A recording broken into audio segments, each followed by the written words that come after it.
There is nothing wrong with your internet. Do not attempt to adjust your settings. We are controlling the podcast. We control the squealing and the screams. We can make your heart flutter, your eyes blur from tears, or sharpen your mind to crystal clarity.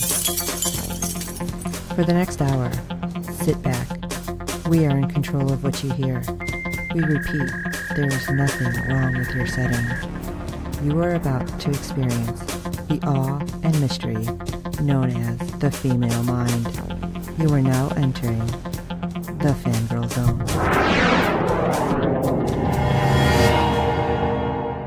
Welcome to Sci-Fi Talk on the Fangirl Zone, a podcast where we discuss shows on the Sci-Fi Channel. I'm Steve. And I'm Sean, Fangirl Us, and tonight we'll be discussing episode 4 of season 2 of Happy. Oh, man. So, is there like a peak that we're going to get to for the weird? I don't think so. No, I think they're on shrooms. They just keep on coming up with something stranger and stranger. I want to know if this was actually all in the comic, because holy crapoly if this was. Oh, man, this is just something else. Yes, it is. All right, so before we jump into the holy crap of weird, let's jump into ratings.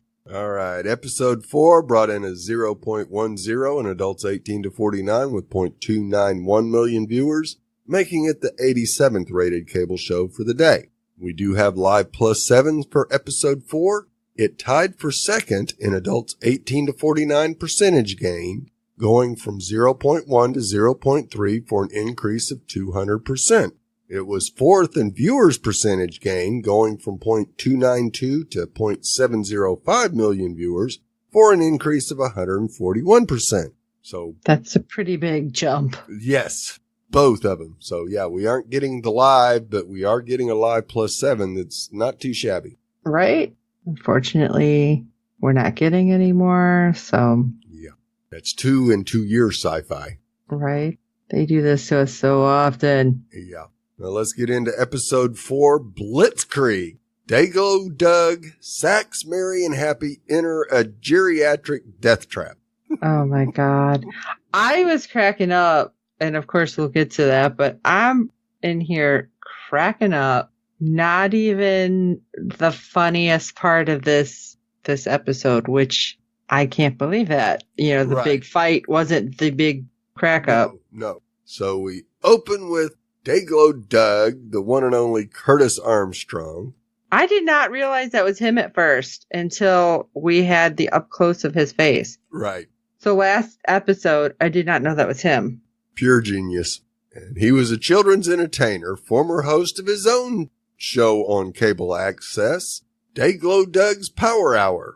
Now, unfortunately for him, Sunny Shine happened to take an become interest. A groupie and eventually came up with a plot to blackmail Dayglow Doug and to take his show.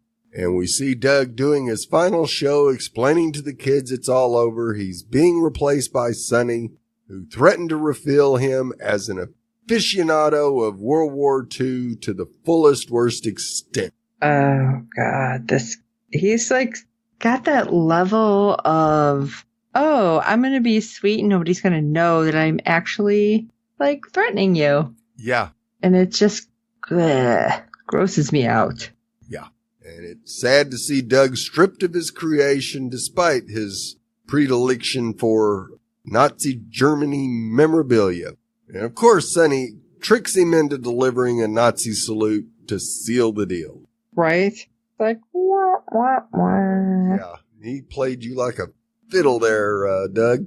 Now, on the road, we see Nick and Happy, and they're joined by Mary, and they're headed to a assisted living facility, Alpine Memories. Yeah, I'm sure this is going to be great. Yeah, they're trying to find Dayglow Doug, a.k.a. Doug Thorne, and they quickly locate Doug performing on stage for the seniors. Not an easy existence. No. Now we go back to Sunny's place where he's having his statue dong resculpted as the cops ask what happened at the mansion. It's like nothing. Don't worry about it. Yeah. BB claims of a blue unicorn are dismissed, and the man of the house is angry, wondering who robbed his place. Yeah, well, at first when they're like, BB fingered the pool boy, and he's like, don't remind me. And I'm like, that's not what they meant. Exactly. Oh my God. We go back to the rest home where Dayglow Doug is not giving up much info as Nick and Mary pretend they're cops under deep cover. Nothing's convincing the guy to talk except when they bolster his ego.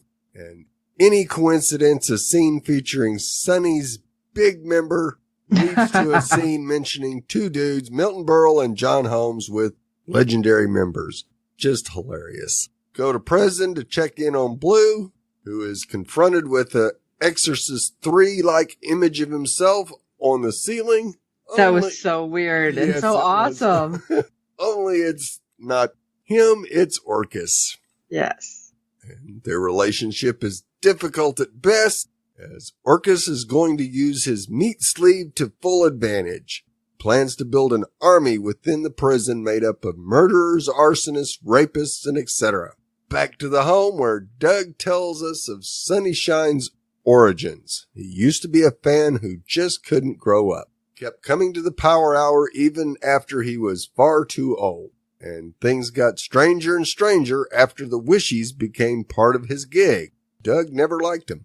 I don't blame you. They're frickin' spooky. They're not just spooky, they're just downright creeptastic. Yeah. Something was unsettling about their presence. At the same time, Nick discovers the whole facility is full of Nazi lovers, genuine fascists, and Doug's been stuck with actual Stasi scum.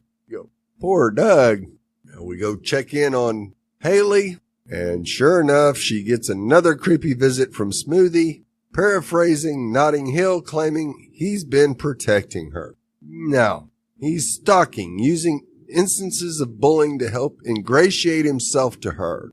He's acting like a friend. Surely this is a ruse to lure her in further. And what the hell is the plan? Because I already don't like it. Now, of course, later on, Haley goes to Amanda's work and finds out she's not there and has been fired, and that her mom has not been telling her the full truth about anything, which puts a lot of doubt in Haley's mind. Yeah, except really, you're going to believe the creepy guy that took you over everything else? Let's hope. Right. Now, of course, things get real at Alpine Memories when Mary and Nick try to get Doug out of there, confronted by the Proud Boy orderlies looking to prevent their escape. Immediately when I seen their outfits, I've thought brown shirts anyway. Yeah. Place becomes less friendly than before, and this prompts the pair to throw down hard. Even the old Nazis fight. Sax grabs a colonoscopy bag by accident. Oh, God, that was so gross. Yes. It took me a second, and I'm like, oh, crap. Oh, my God. Yeah, literally. And then just as it just kept, like, escalating. Oh. Yeah. Oh, God. Yeah, I can't. But it was just stupidly funny. Yes, it was. I was laughing, and I'm like, this isn't right. Especially, like, when Nick breaks the arm, and he's like, look, the bones are so brittle. I'm like, oh, my God. It's one of those things, like, you don't want to laugh, but you can't help it. Not laugh. Yeah. Holy crap. That was something else. Yes, it was. Who would have thought that somebody could think of them having a fight with a bunch of old Nazis? Props to the writers, guys. Right. All I can say. Oh, my God. And then, of course, as they're about to finish off the last guy, Nick Shane before he stomps his head. Oh, that was messed up. Oh, and yeah, and then they pull back and they're just like, so many dead bodies. yes, everywhere. Just go, holy crap. This looks more like Nick to me. So back at Mary's apartment, she shows Doug the web of clues. And Doug's impressed and goes into a rant about the Wishies potentially being not human. Well, yeah, they look like that. They're probably not. Now, of course, this doesn't interest Sax in the least, and he's hungry, so he goes into the kitchen, and sees something that looks like jam and puts it on bread. It's like they were focusing on that way too much. Yeah. And I wanted to make sure you remembered that was the stuff that Mary got when she shot one of them. And of course, speaking of Mary, she doesn't realize that Sax has ingested it and he's already having troubles and don't believe going to the bathroom is going to help. Oh my God.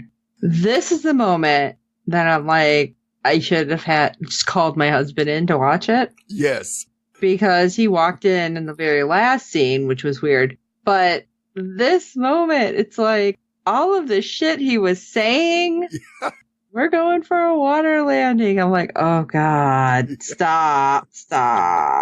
Yeah, that just props to the VX people because dang, that was good special effects. It was messed up. Yeah, nobody's ever done a scene like that before, I'm sure. No, I'm sure. Well, the only place to battle an alien is in your own bathroom. Yeah, when he's fighting, I'm just like, oh, you see stuff coming out from under the sea. As he's just fighting that octopus-like stuff coming out. Yeah, when it reached up and kind of grabbed his leg, and he's like, what the hell? Yeah. Oh, God. It grossed me out and was weird all at the same time. And again, side view of his butt. I'm telling you, it's in his contract. Yep. So we go back to Orcus, who has strolled down to see the Russians after, of course, killing 3/4 of them in the toilet recently. And he talks about how things were in ancient times when he was worshipped and sacrificed black sheep as a gesture of reverence. And then he goes about proving to the small group that's in the kitchen that he's for real. Because he forces one of the Russians to cut off his own hand. Oh my God, everything he did to that poor Russian. Yeah. I felt bad for him. Yeah, after that he forces the man to drive the cleaver into a couple of other awful places, wielding horrific power. So the demon now has this gang under his thumb. Last but not least, we go to Haley, who confronts her mom on all the lies she's been slinging. Amanda doubles down, and Haley starts thinking about Smooth.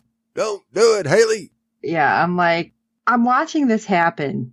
And Amanda, well, first of all, after her little moment in the bathroom. Right.